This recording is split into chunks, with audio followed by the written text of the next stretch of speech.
Welcome to Mr. Husni Channel.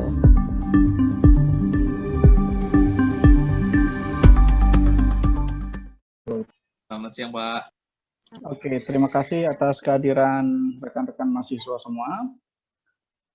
Siang ini kita akan membahas materi komunikasi politik yang berkaitan dengan komunikator politik. Tapi sebelumnya materi yang kemarin sebenarnya ada yang kurang gitu ya, yakni unsur-unsur komunikasi politik. Jadi kemarin baru sejarah komunikasi politik di Indonesia, dan sekarang yang harusnya juga ada materi terkait unsur-unsur komunikasi politik. Nah, unsur-unsur komunikasi politik akhirnya akan digabung di hari ini berkaitan dengan langsung kepada komunikator politik, gitu ya. Komunikator politik atau aktor politik. Dan rekan-rekan semua, saya sudah lama sebenarnya menyimpan RPS di SIA gitu. Jadi rekan-rekan kalau misalnya yang beberapa kali atau jarang buka SIA-nya, silakan dibuka SIA-nya. Silakan di-download di situ. Kemudian untuk materi-materi bisa di-download di link yang sudah saya kirim ya, ini di website saya. Oke, semuanya. Karena ini berkaitan dengan 30 September, yakni G30 SPKI, oleh karenanya kita sama-sama untuk mengheningkan cipta terlebih dahulu kepada almarhum pahlawan-pahlawan kita yang telah mendahului kita, di mana di sini akhirnya menjadi Hari Kebangkitan Pancasila. Oleh karenanya, rekan-rekan, marilah kita bersama-sama membaca doa berdasarkan kepercayaan dari masing-masing. Berdoa dimulai.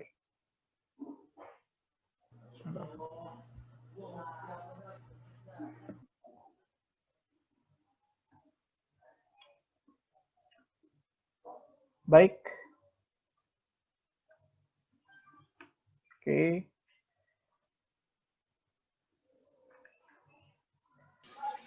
Berdoa selesai. Rekan-rekan semua, saya akan berikan sebuah video terlebih dahulu terkait video terkait G30 PKI yang akhirnya melahirkan lagu Gugur Bunga.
Oke, ya, itu dia,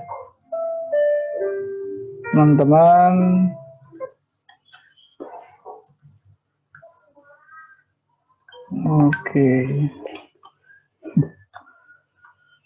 Oke, sekarang diaktifkan kembali videonya, rekan-rekan.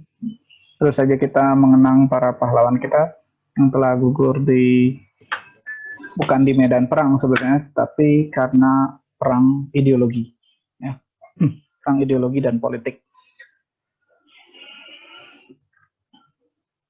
Baik, sekarang kita masuk ke dalam materi kita. Ya, wait moment. Modul 3.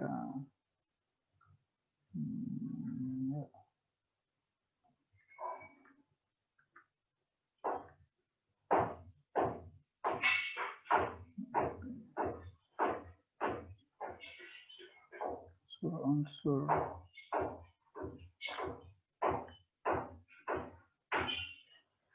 Baik.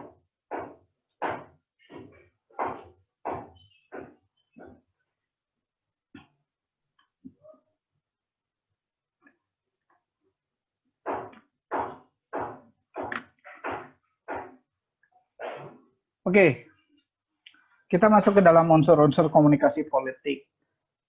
Sebelumnya sebenarnya di dalam materi terkait sistem politik di Indonesia atau sejarah komunikasi politik di Indonesia ya, kita sudah berhadapan dengan ini dia. Who says what, with channel, whom, and with what effect, atau SMCR ya. Who-nya adalah search, okay. Message, say what-nya adalah message, kemudian ada channel, berikutnya adalah receiver,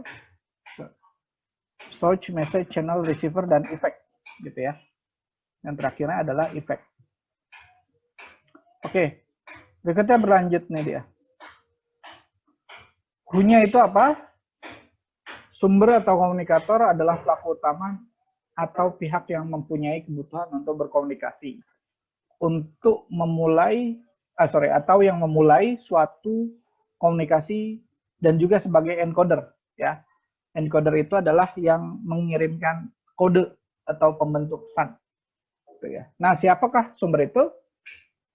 Bisa seorang individu, kelompok, organisasi maupun suatu negara. Ya. Jadi who adalah sumber. Nah, rekan-rekan semua, kalau kita bilang ini ya jangan lupa ya teori-teori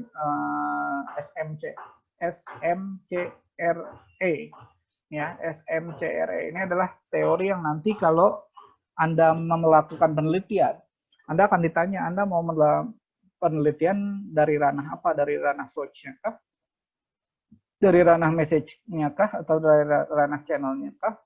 Dari ranah receiver atau dari ranah effect? Nah, itu nanti Anda akan ditanya oleh pembimbing atau penguji, gitu ya. Tidak hanya di komunikasi politik, jadi teori ini akhirnya berkembang ke manapun, karena basicnya adalah teori ini basicnya dari teori SR-SOR. Jadi yang teori terkait psikologi ya. Nah, kemudian diadopsi karena masuk ke dalam behavioral cognitive-nya di dalam ilmu sosial, makanya diadopsi oleh ilmu komunikasi, gitu ya. Nah, kemudian pesannya itu apa yang akan disampaikan, dikomunikasikan kepada penerima dari sumber atau dari komunikator. Jadi dia adalah isi informasi, dan saya rasa ini teman-teman udah tahu ya, karena udah pernah mempelajari ini ya. Jadi ada 3 komponen, yaitu makna, kemudian simbol untuk menyampaikan pesan.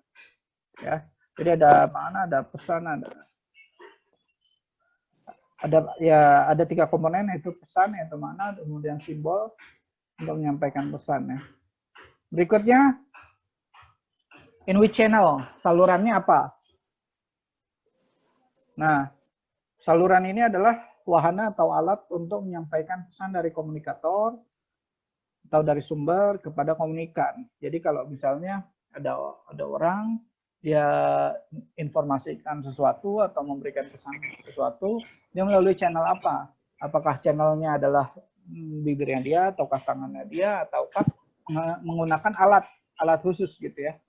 Nah, ini bisa terjadi secara tatap muka maupun tidak langsung gitu ya. Kalau tatap muka berarti ya langsung by lisan, artinya alat indranya dia adalah sebagai medianya gitu ya. Kalau misalkan tidak menggunakan alat indera berarti menggunakan tools atau alat lain ya, media yang dia gunakan untuk bisa menyampaikan pesan tersebut. Berikutnya to whom, kepada siapa gitu ya ditujukannya gitu ya, makanya disebutnya tujuan juga. Nah, tujuannya bisa pendengar, khalayak, dan komunikan, nafsir atau penyandi balik. Nah, disebutnya penyandi balik, decoder, dialah yang memecahkan kode-kode tersebut. Jadi kode tadi kan diberikan dari who itu ya, dari sumber gitu ya, kemudian diekstraksi oleh si resipien. Nah, siapakah receiver tersebut? Ada orang, bisa kelompok, bisa organisasi, atau suatu negara yang mengirim pesan. Nah, efeknya apa? Dampak, gitu ya. Efek itu adalah dampak atau efek yang terjadi pada komunikan atau penerima setelah menerima pesan dari sumber, gitu ya. Nah, efeknya nanti bisa terjadi bisa dalam beberapa poin, bisa perasaan, perubahan sikap, bertambahnya pengetahuan. Makanya kenapa kok teori SMCRE ini dia ujung-ujungnya efeknya adalah perasaan, perubahan sikap, kemudian pengetahuannya bertambah, kemudian dia akan melakukan apa setelahnya, karena dia basicnya adalah dikembangkan dari teori SRSOR itu, ya, SRSOR, stimulus organized response, itu dia. Jangan lupa itu ya. Berikutnya kita lanjutkan. Nah, masuk ke dalam metrik sosial, politik itu apa? Aktivitas yang bersifat dinamis dan melibatkan realitas sosial yang melingkupi aktivitas politik itu berlangsung. Oke, terkait politik dan sistem politik, saya tidak akan terlalu jauh lebih dalam ke arah itu karena Anda sudah belajar pengantar politik ya. Nah, Nimo di dalam Rahmat 2005 menjelaskan bahwa proses politik membutuhkan metrik sosial, yaitu setting atau situasi kondisi ketika aktivitas politik berlangsung. Artinya, proses politik senantiasa integral dengan sistem sosial budaya masyarakat. Nah, metrik sosial juga menjadi alasan pengambilan tindakan komunikasi tertentu, ya, komunikasi tertentu yang menjadi pilihan. Nah, matriks atau setting sosial merupakan stimuli yang muncul akibat fenomena dan peristiwa politik tertentu sehingga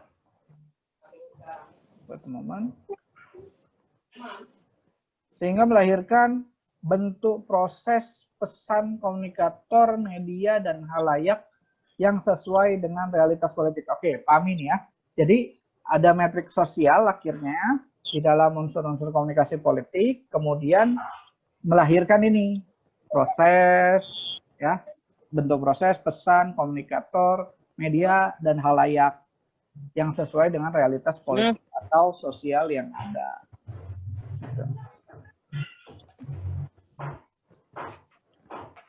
Oke, masih lanjutan dari metrik sosial. Nah, ini Goodin dan Klinchman menyebutkan bahwa politik dapat dicirikan dengan adanya penggunaan atau keterlibatan kekuatan sosial dalam proses politik yang berlangsung, atau constrained use of power. Dengan demikian, semua proses dan aktivitas politik melibatkan penggunaan kekuatan sosial yang menjadikan proses politik integral dalam realitas sosial masyarakat. Nah, akhirnya aktivitas komunikasi politik itu seperti apa? Kegiatan komunikasi yang dianggap komunikasi politik berdasarkan konsekuensinya atau aktual maupun potensial yang mengatur perbuatan manusia dalam kondisi konflik. Nah, cakupannya ada apa?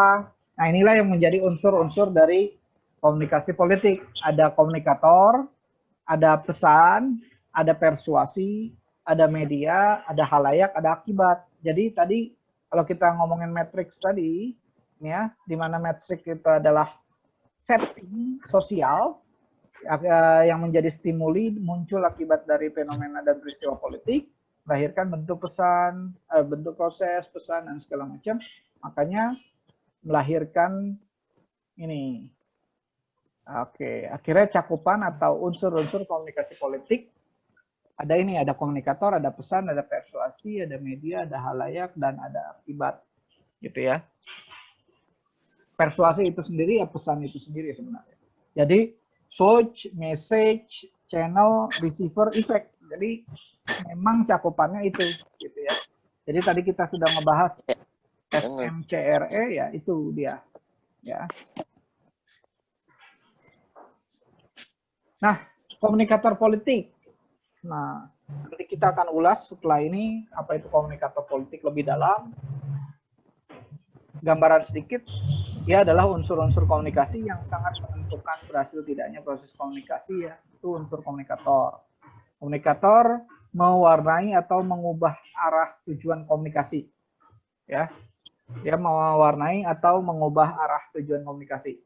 Sikap perilaku penguasa atau elit berkuasa memberikan dampak cukup berarti terhadap lalu lintas transformasi pesan-pesan komunikasi, baik yang berada dalam struktur formal maupun yang berkembang dalam masyarakat. Nanti untuk komunikator politik kita akan bahas setelah slide ini. Saya akan berikan slide lanjutannya. Bagaimana nanti kita bisa paham ini struktur formal, struktur informal gitu ya. Tapi ada gambarannya nih dari komunikator politik. Oke, kita lanjutkan. Komunikasi politik.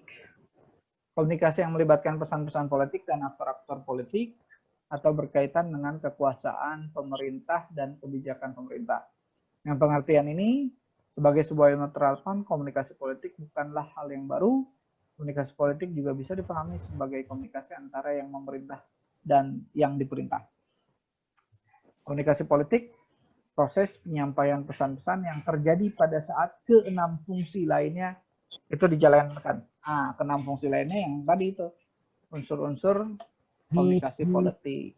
Hal ini berarti bahwa fungsi komunikasi politik terdapat secara inheren di dalam setiap fungsi sistem politik. Berikutnya, peran komunikasi massa. Nah, dalam proses komunikasi politik, kebanyakan komunikasi politik merupakan lapangan wewenang lembaga-lembaga khusus seperti media massa, badan informasi, pemerintah, atau parpol. Nah, dalam kamus analisa politik dinyatakan bahwa proses komunikasi politik melakukan proses dan tindakan seperti penyebarluasan aksi, makna, atau pesan yang bersangkutan dengan fungsi suatu sistem politik. Pada basicnya, media massa amat sangat berperan sekali dalam proses politik. Karena apa? Media massa adalah media yang mampu menyebarkan informasi secara masif. Jadi memberikan pesan, memberikan informasi politik, ataupun melakukan kampanye politik, itu amat sangat leluasa menggunakan media massa. Tetapi perkembangan sekarang is not only mass media mainstream. Nah, saya jelaskan istilahnya mass media mainstream. Mass media mainstream itu adalah media massa yang besar-besar di Indonesia, itu sekarang tetap digunakan, tetap menjadi acuan dan tetap menjadi hal yang besar, tetapi ada lagi media penyeimbangnya, yakni media internet, di mana memiliki media sosial di dalamnya. Media sosial juga dilakukan untuk campaign gitu, dan ini bisa bebas siapapun yang melakukannya, dan makanya timbul terjadi informasi-informasi yang berseberangan, informasi-informasi penanding, dan informasi-informasi bisa yang efektif atau yang tepat dari orang itu tersebut gitu. Oleh karenanya di sini sekarang PR-nya adalah Indonesia ini menghadapi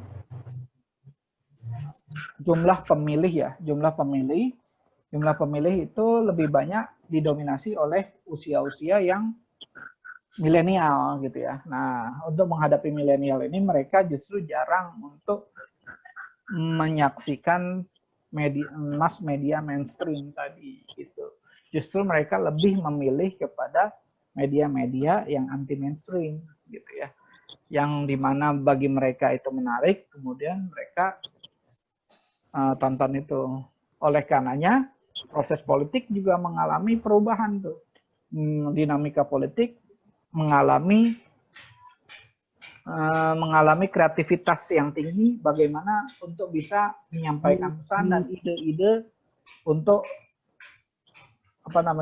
tujuan politiknya, tujuan politik dari masing-masing atau dari kubu-kubu atau organisasi yang menginginkan menguasai pemerintahan.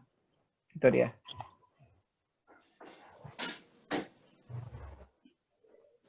Oke, pas sekali nih.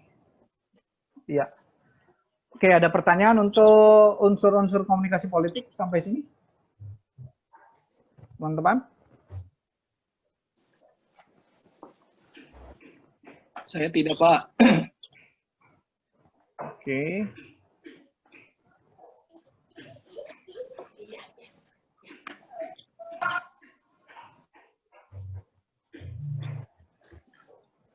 Sudah cukup ya. Nanti kita masuk lagi ke room yang satu lagi. Dan kebetulan ini timesnya udah mau off. Gitu ya, times sudah mau off. Nanti saya kirim linknya. Kemudian kita masuk dan kita bahas materi komunikator politik. Oke, terima kasih. Assalamualaikum warahmatullahi wabarakatuh. Nyambung lagi ya. Ya, Pak. Baik, Pak.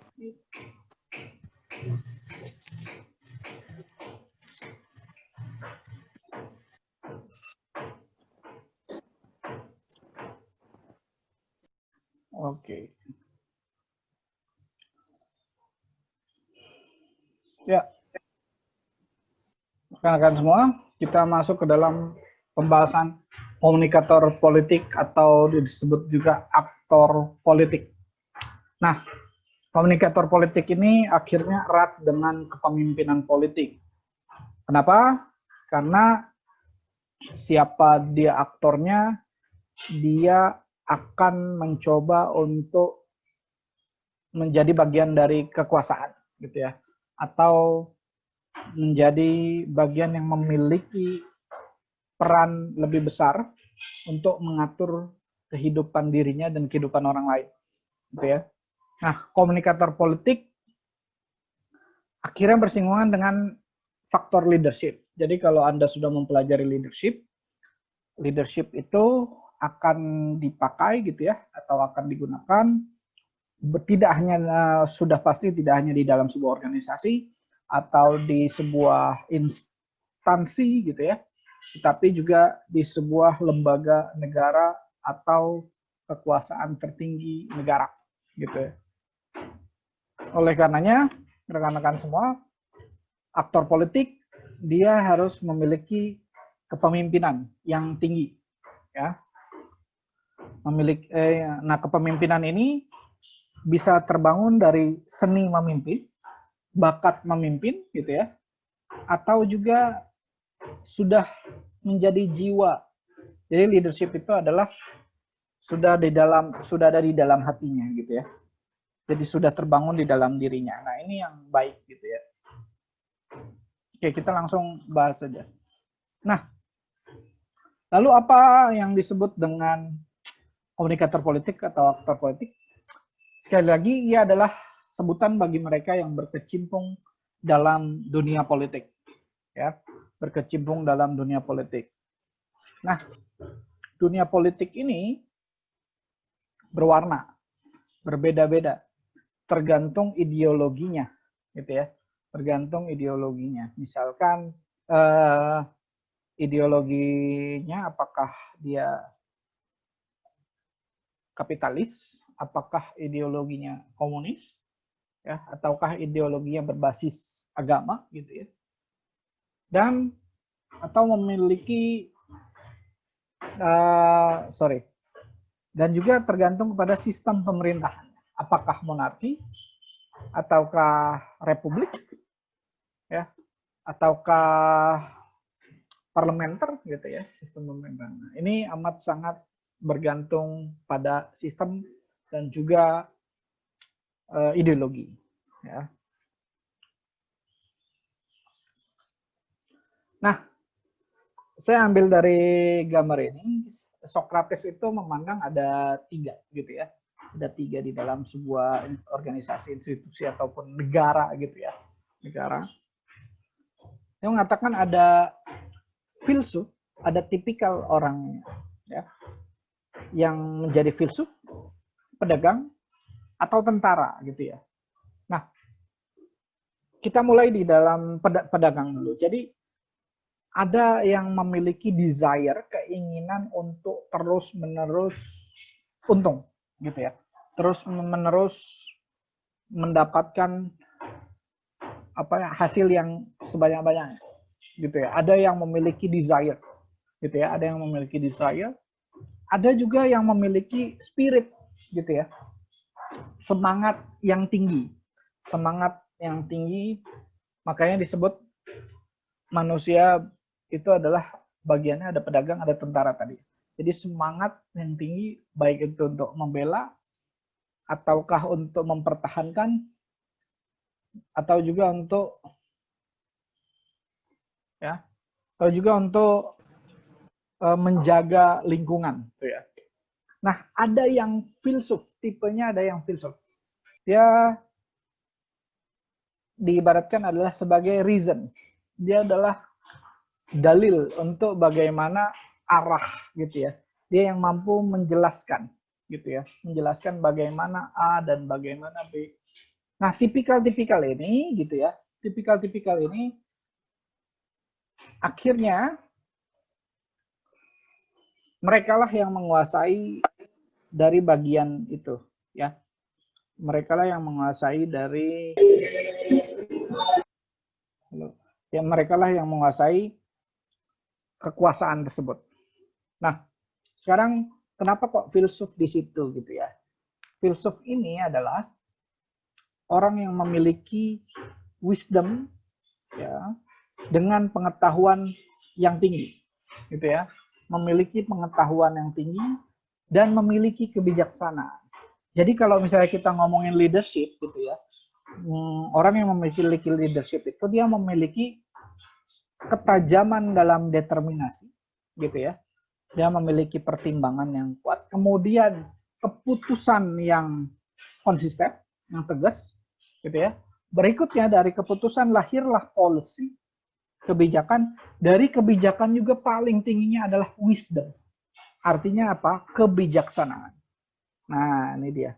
Jadi pengetahuan, semua informasi itu ada, akhirnya lahir determinasi, pertimbangan, gitu, di mana pertimbangannya itu diharapkan bisa untuk menyeluruh, gitu ya, walaupun sebenarnya pertimbangan di mana mempertimbangkan banyak hal, gitu ya, untuk kebaikan bersama pastinya.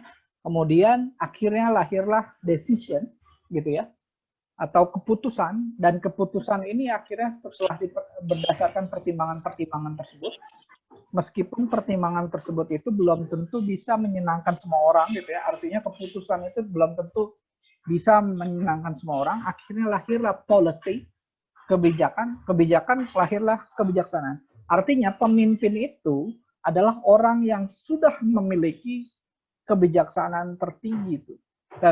Memiliki level hingga kebijaksanaan. Nah, filsuf ini akhirnya reason, di mana orang bertanya, di mana orang mengadukan, dan di mana juga orang bisa diarahkan, di-drive, gitu ya. Nah, ini filsuf, gitu ya. Jadi Socrates memandang ada 3 orang. Berikutnya kalau William Dobb, dia memecah lagi, gitu ya, memecah lagi dari pandangan Socrates tersebut, di mana ada tentara murni, ada pedagang murni, ada filsuf murni. Berikutnya ada yang tipikalnya tentara juga pedagang, itu kombinasi, gitu ya. Dia punya spirit, dia punya desire yang tinggi. Ada yang tipikalnya tentara dan filsuf juga, gitu. Nah, ini kombinasi. Ada yang pedagang dan filsuf, ada pedagang yang tentara, ada juga pedagang tentara dan filsuf. Nah, ini holistik, ini luar biasa nih kalau ini. Nah, akhirnya turunannya adalah politikus, profesional, dan aktivis, gitu ya. Jadi tadi gabungan kombinasi-kombinasi yang itu dikuncupkan lagi menjadi politikus, profesional, dan aktivis. Oke. Kita lanjut. Akhirnya, nah ini dia, komponen komunikator politik terdiri dari politikus, profesional, dan aktivis. Nah, kita bahas lagi dari ketiganya ini. Sebelum kita masuk ke dalam 3 poin itu, ada politician, ada aktivis, ada profesional. Nah, kalau kita lihat ini, teman-teman semua, nih, politician, nah ini ada suprastruktur, ada infrastruktur. Oke, paham ya? Ada suprastruktur, ada infrastruktur. Suprastruktur itu adalah struktur yang kekuasaan, yang memang posisinya ada di atas. Infrastruktur adalah bangunannya gitu ya, artinya dialah yang posisinya di bawah ya, struktur masyarakat. Jadi struktur kekuasaan versus struktur masyarakat. Nah, ada partai politik di struktur masyarakat, ada kelompok kepentingan, ada kelompok penekan atau pressure group, ada tokoh politik, political figure, ada media komunikasi politik. Ya, media komunikasi politik terdiri dari cetak, radio, televisi, internet, yang di dalamnya merupakan media sosial, gitu ya. Nah, ini political communications media nih.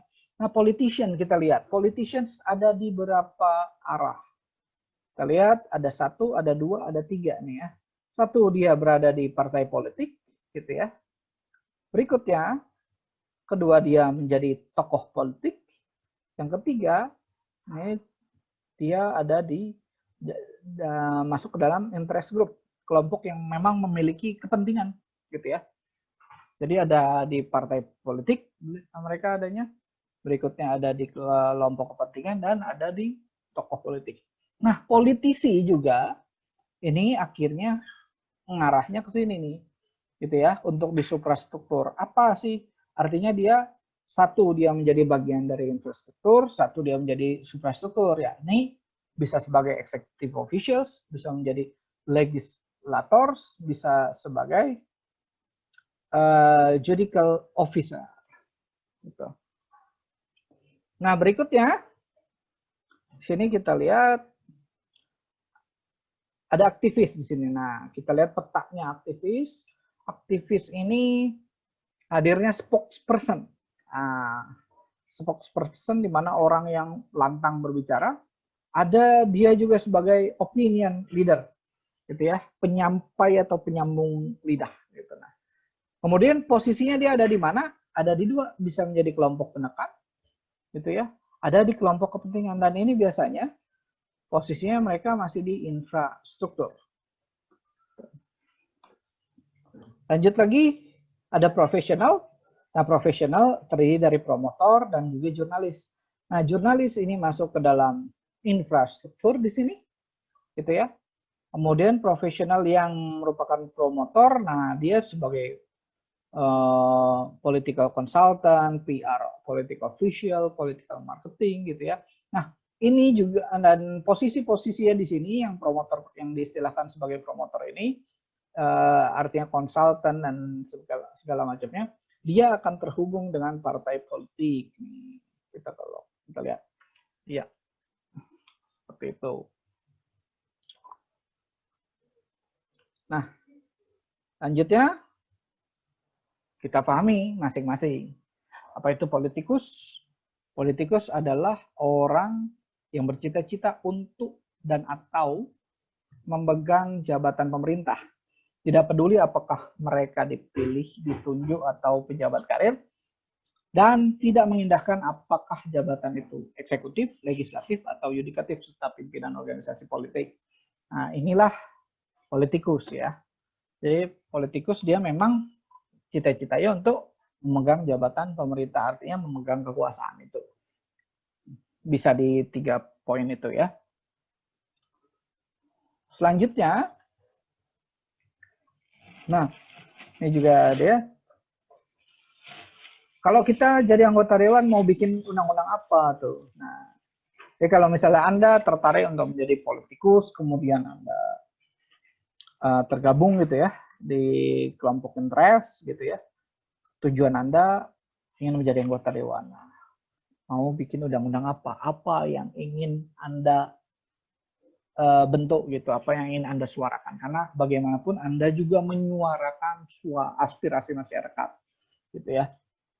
Masuk ke situ, kemudian dibentuklah langkah-langkah undang-undang untuk bisa dijalankan oleh pemerintah gitu, legislator.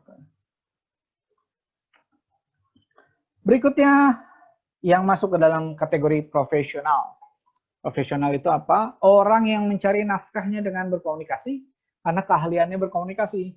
Komunikator profesional adalah peranan sosial yang relatif baru, suatu hasil sampingan dari revolusi komunikasi yang sedikitnya mempunyai dua dimensi utama, yakni munculnya media massa dan perkembangan serta-merta media khusus seperti majalah untuk halayak khusus, stasiun radio, dan sebagainya, yang menciptakan publik baru untuk menjadi konsumen informasi dan hiburan. Jadi memang dia memberikan informasi-informasi, dia melantang lantang memberikan ide-ide terkait politik, dan mereka ya artinya mencari keuntungan di dalam itu gitu ya. Bisa dikatakan sebagai ada konsultan dia atau komentator biasanya. Berikutnya aktivis. Komunikator politik utama yang bertindak sebagai saluran organisasional dan interpersonal. Nah, dia aktivis ini, yang pertama dia sebagai juru bicara atau spokesperson tadi. Yang kedua dia pemuka pendapat atau opinion leader. Nah, juru bicara bagi kepentingan yang terorganisasi. Pada umumnya orang ini tidak memegang ataupun mencita-citakan jabatan apapun di dalam pemerintahan. Nah, kedua pemuka pendapat bergerak dalam jaringan interpersonal. Sebuah badan penelitian yang besar menunjukkan bahwa banyak warga negara yang dihadapkan pada pembuatan keputusan yang bersifat politis minta petunjuk dari orang-orang yang dihormati mereka. Nah, inilah opinion leader, posisinya ada di sini, bergerak di dalam jaringan interpersonal atau organization. Ya.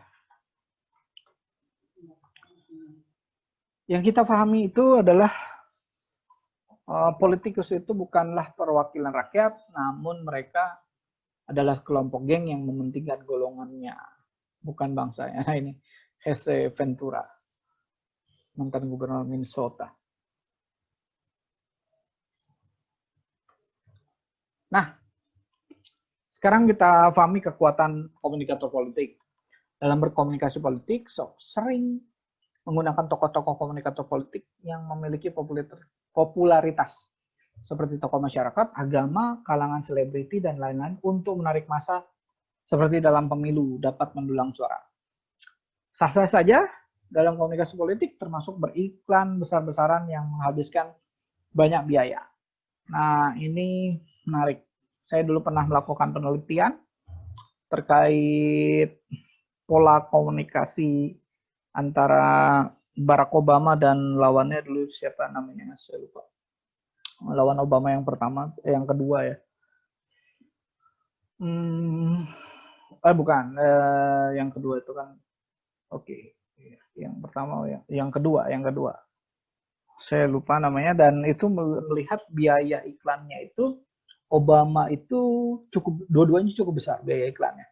Biaya iklannya cukup besar, Obama biaya iklannya besarnya untuk di campaign yang tidak di media sosial gitu ya. Nah, kalau yang lawannya itu banyak di media sosial. Nah, pada saat itu Obama juga hampir kalah pada itu pemilihan keduanya dia. Gitu. Jadi hampir imbang posisinya. Saya lupa. Mitt Romney gitu ya. Dia mengiklan besar-besaran banyak di media sosial dia itu. Sementara kalau Obama di media mainstream banyaknya. Gitu. Nah, ini menarik. Barack Obama posisinya kalau nggak salah 60-40 atau 55-45, saya agak lupa, tapi selisihnya tidak terlalu jauh. Dan pada saat itu memang Obama dikatakan bahwa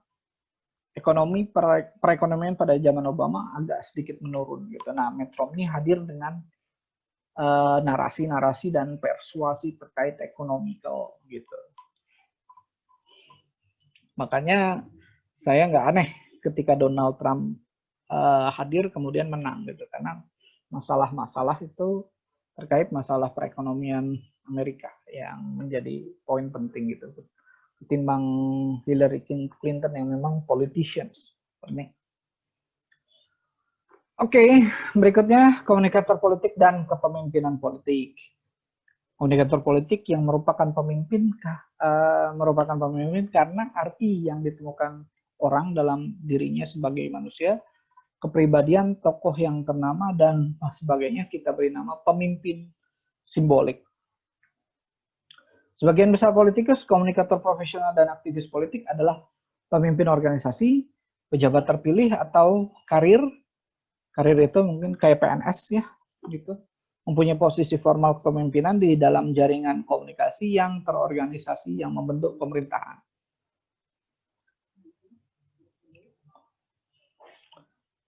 Kepemimpinan dan pengikut.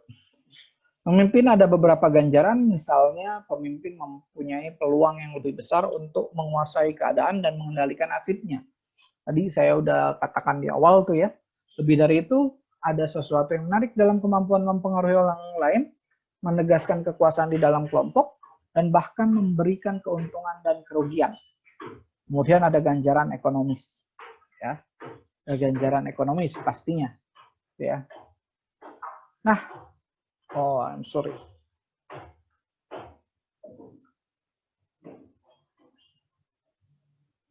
Berikutnya pengikut. Apa sih pengikut itu? Salisbury dalam Nemo meyakini ada 3 keuntungan utama. Ya. Ada 3 keuntungan utama yang diperoleh pengikut dari transaksi kepemimpinan kepengikutan. Yang pertama, ada keuntungan material yang terdiri atas ganjaran berupa barang dan jasa. Gitu. Kedua, keuntungan solidaritas. Yang ketiga, keuntungan ekspresif yang berupa keuntungan ketika tindakan yang bersangkutan mengungkapkan kepentingan atau nilai seseorang atau kelompok bukan secara instrumental mengejar kepentingan atau nilai. Nah, yang ketiga itu keuntungan ekspresif di mana orang akhirnya wow, finally kita menyuarakan apa yang kita butuhkan di sini gitu ya. Kalau kedua itu adalah based on solidarity gitu ya. Kalau yang ketiga yang pertama adalah berdasarkan money itu. Nah, posisi Indonesia ada di mana? Berikutnya komponen efektivitas komunikator politik. Yang pertama ada kredibilitas, ada daya tarik. Jadi kalau seorang komunikator politik dia dianggap efektif apabila yang pertama ada credibility, ya. Jadi sejauh mana sejauh mana sumber dipandang memiliki keahlian dan kepercayaan. Oke, jadi misalnya dia memiliki keahlian memang untuk mengurus kementerian pendidikan misalnya, gitu ya. Dia memiliki keahlian itu dan dipercaya, gitu ya.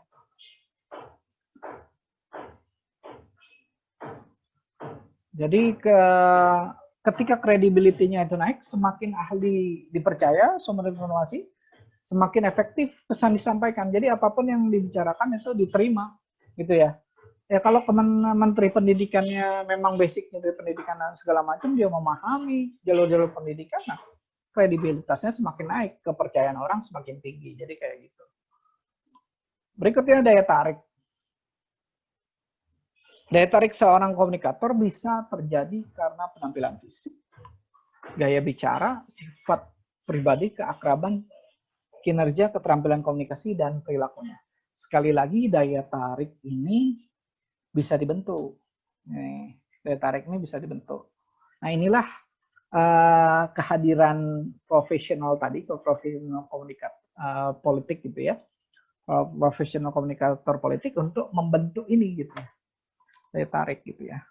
Tetapi sekali lagi akan berbeda orang yang memiliki gaya bicaranya bagus tapi kredibilitinya nol. Kredibilitinya kecil itu akan ketahuan gitu. Ya. Kecuali kredibilitinya lumayan mumpuni misalnya, nah gaya bicara yang belum, nah itu bisa diasah.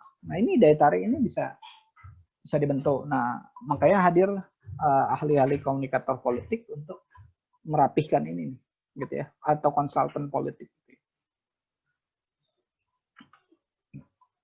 Berikutnya kesamaan.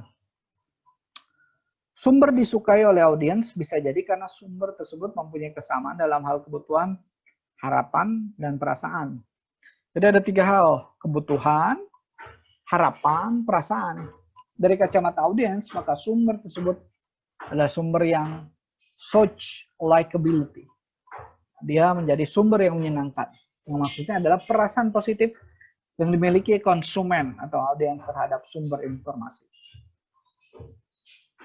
Berikutnya ada power, kekuatan. Power itu disebut juga the extent to which the source can administer rewards or punishment. Artinya sumber yang mempunyai power akan lebih efektif dalam menyampaikan pesan dan penerimaannya daripada sumber yang kurang atau tidak mempunyai power. Pada dasarnya orang akan mencari sebanyak mungkin penghargaan dan menghindari hukuman. Artinya dia menerapkan reward and punishment. Jadi if you are a leader, so create a KPI misalnya, bentuk SOP, Standard Operational Procedure, KPI dalam hal ini bagaimana mengukur kinerja seseorang, kemudian disitulah Anda bisa menerapkan what they call it, rewards and punishment. Gitu ya. Jadi jangan ragu memberikan punishment kepada seseorang. Gitu ya. Sejauh punishmentnya tidak untuk menjatuhkan orang tersebut. Gitu ya.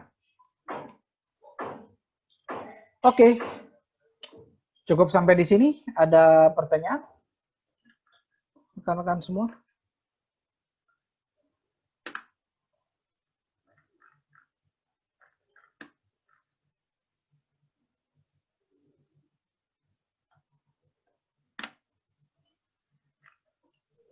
Baik, apakah sudah ditulis semua ininya? Apa namanya, Google Form-nya? Sudah, Pak. Oke, saya Sudah, Pak. Pertanyaannya. Sudah, Pak. Oke. Sudah, Pak. Ini ada yang nanya nih di sini ya. Saya mau nanya, Pak, mengapa komunikasi politik sangat penting dalam proses demokrasi yang ada di Indonesia? Kenapa harus sekejam itu PKI membunuh para jenderal? Ini kenapa jadi ngomongin yang ini PKI ya? Sekarang saya mungkin pertemuan besok pakai Google Meet saja. Lancarkan perkuliahan. Kan hari ini merupakan G30 SPKI yang latar belakang pemberontakan ini dan yang membuat pemberontakan ini berakhir apa ya, Pak? Pemberontakan G30 SPKI berakhir itu karena ditanggup-tanggupin PKI-nya. Gitu. Kemudian tahun 66 akhirnya kejatuhan Pak Karno. Itu kejatuhan Pak Karno karena tahun 65 kan itu PKI itu 65, Pak Karno masih belum membubarkan PKI. Pada saat itu akhirnya Pak Karno jatuh gara-gara mempertahankan ideologi Nasakom. Dan akhirnya terpilihlah Pak Harto, dan Pak Harto itu akhirnya menutup rapat keran-keran PKI gitu ya. Jadi pada tahun 65 itu juga langsung sebenarnya ditangkap-tangkapin, tetapi Nasakom ini ideologi yang memang bukan dijual ya ibaratnya, digambarkan oleh Pak Karno dapat bisa menjadi fondasi yang menyatu gitu ya. Jadi ide ini ide yang menarik untuk ditawarkan ke luar negeri gitu ya. Kalau politik Indonesia itu Nasakom itu bisa bersama-sama melakukan itu gitu. Nah, akhirnya Pak Karno jatuh diganti Pak Harto. Pak Harto menutup kerannya, itu dia. Menutup keran PKI. Kenapa harus sekejam itu PKI membunuh para jenderal? Tanya PKI-nya. Tanya PKI-nya. Kenapa sekejam itu membunuh para jenderal? Karena sebenarnya ideologi mereka ingin menguasai perpolitikan di Indonesia, menguasai Indonesia itu dengan ideologi PKI gitu ya. Jadi diusung ideologi komunis itu untuk menjadi ideologi negara gitu. Dan yang menutup sekat ininya ya jenderal-jenderal, tentara-tentara itu yang memiliki ideologi nasionalis gitu ya. Jadi itu dia. Dan sebenarnya tidak hanya para jenderal, para kiai dan semuanya, tokoh-tokoh ulama, agama dan segala macam. Itulah yang menghalang-halangi ideologi itu. Gitu. Ideologi itu berkembang. Tuh. Oke, kemudian